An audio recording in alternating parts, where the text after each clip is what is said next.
lanjut kita ke soal yang nomor 9. Untuk soal yang nomor 9 adalah sebagai berikut. Peluang turun hujan di kota A adalah 3 kali peluang turun hujan di kota B.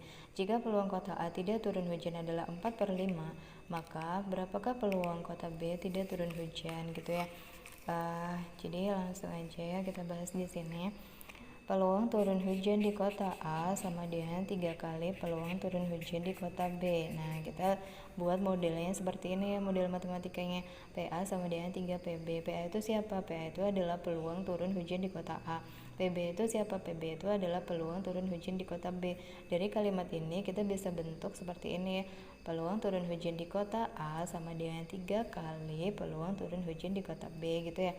Jika peluang kota A tidak turun hujan, kalau yang turun itu A, berarti kalau yang tidak turun tuh kita tulis sebagai A aksen gini ya, atau mungkin bisa kalian tulis dengan bentuk komplement gitu ya, A pangkat C. Ini juga A komplement ya.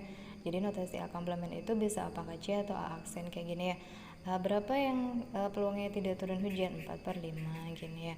Berarti kalau peluangnya tidak turun hujan 4/5, peluang turun hujannya berapa ya? 1/5 ya kan? Karena peluangnya yang iya sama yang enggak itu kalau di total hasilnya harus 1. Jadi ini dan ini kalau di total harus 1. Kalau yang enggak 4/5 berarti yang iya kan 1/5 gitu ya. Kemudian berapakah peluang B tidak turun hujan?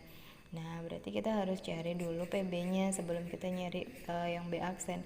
Ya kan? Kenapa kok B aksen? Karena dia mintanya tidak turun di kota B. Berarti jadinya nanti yang diminta akhirnya adalah PB aksen ya. Tapi kita lewat sini dulu. Kenapa? Karena yang diketahui di sini itu adalah PA sama dengan 3PB.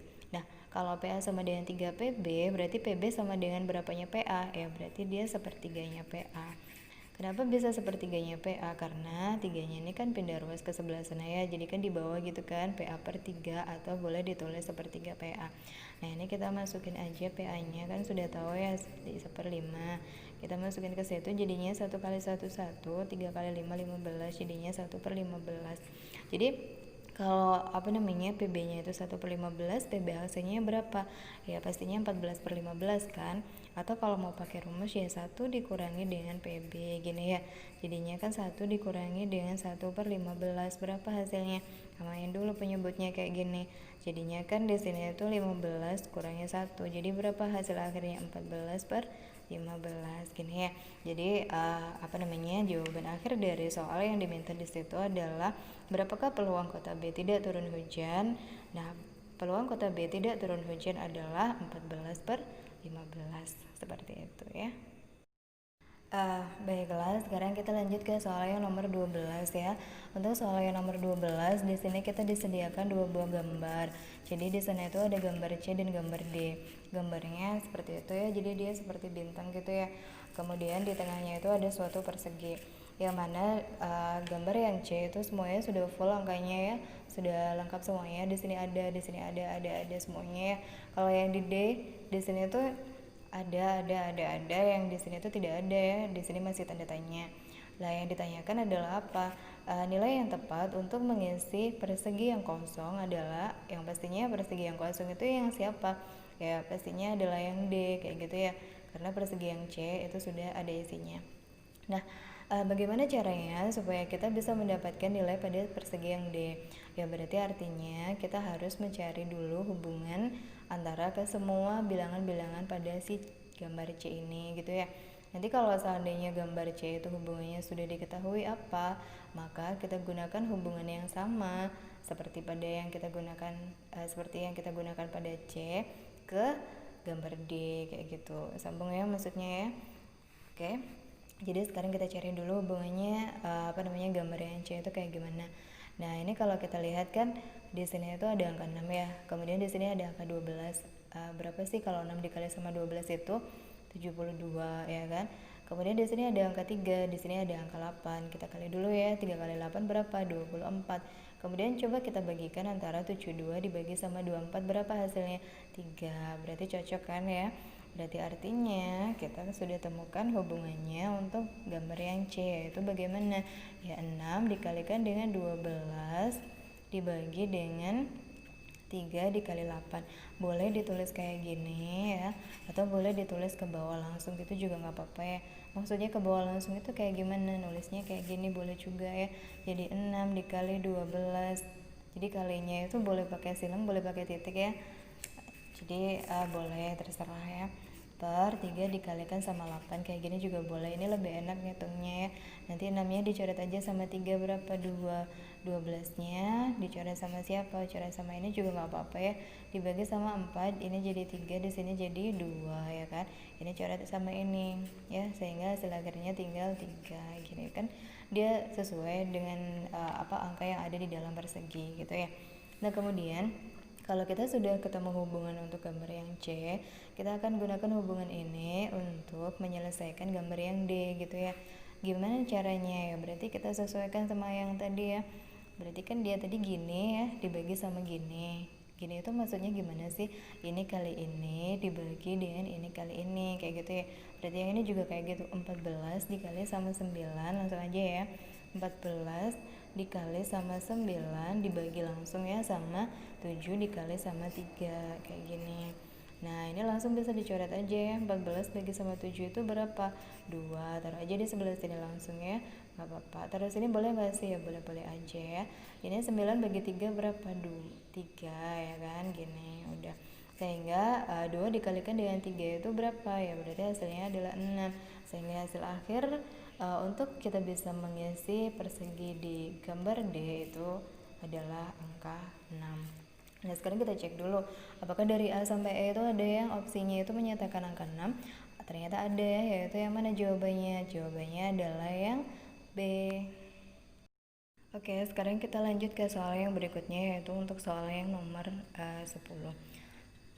Di sini kita disediakan dua buah gambar, yaitu ada ini dan ini. Pertanyaannya adalah tentukan nilai yang tepat untuk mengisi lingkaran yang kosong pada B. Kalau yang A kan semuanya sudah full ya. Nah, yang B ini masih belum full. Jadi ada sesuatu yang hilang di situ, yaitu yang di sini nih. Ini masih belum ada nilainya. Dan kita disuruh mencari berapakah nilai yang tepat untuk mengisi gambar yang ini. Nah, untuk mencari tahu berapa yang tepat untuk mengisi gambar yang ini bilangannya, maka kita harus mencari hubungan yang ada di sini dulu. Kalau hubungannya yang ada di sini ketemu, maka kita gunakan hubungan yang di sini itu untuk mencari sesuatu yang hilang di sini, kayak gitu ya. Nah, di sini tuh ada 5, 8, 11, 63. Kira-kira gimana nih supaya bisa dapat 63? Kita bisa nih ya mengalihkan 5 kali 11 kan 55 ya. Kemudian kita tambahkan sama 8 kan hasilnya adalah 63 ya. Berarti kita tulis di sini 5 dikalikan dengan 11 ditambah sama 8. 5 kali 11 berapa? 55 ditambah 8 berapa? 63. Oke. Berarti kalau ini cocok, kita gunakan hubungan yang kayak gini juga pada soal yang di sebelah sini pada gambar yang B. Berarti artinya siapa di situ ya? Berarti 7-nya kita kalikan sama 2, kemudian kita tambah sama 21. 7 kali 2 berapa? 14. Ditambah sama 21 berapa? 35. Gini ya. Maka jawabannya yang betul adalah yang mana? Yang A gitu ya. Kemudian kita lanjut ke soal yang nomor 11. Nomor 11 itu adalah rasio antara jumlah buku yang dimiliki oleh Dinda, Emira, dan Farhan adalah 3, 5, dan 7. Jika selisih buku Emira dan Farhan adalah X, maka total buku yang dimiliki Dinda dan Farhan adalah, di sini juga sudah ada opsinya ya, yaitu 2X, 3X, 5X, 8X, dan 10X. Nah, di sini kita tulis dulu yang diketahui tadi apa? Yang diketahui adalah perbandingan ya, rasio itu perbandingan jumlah buku yang dimiliki oleh Dinda, Emira, dan Farhan sama dengan berapa? 3 banding 5 dibanding sama 7 ya. Selisih buku Emira dan Farhan adalah X. Emira dan Farhan itu kalau dicari selisihnya adalah X. Berarti kita tulis F dikurang E sama dengan X gini ya. Kenapa enggak E dikurang F? Karena selisih itu dia kan positif ya, jadi yang besar dikurang dengan yang kecil. Kemudian yang besar kan dia F ya, yang kecil yang E.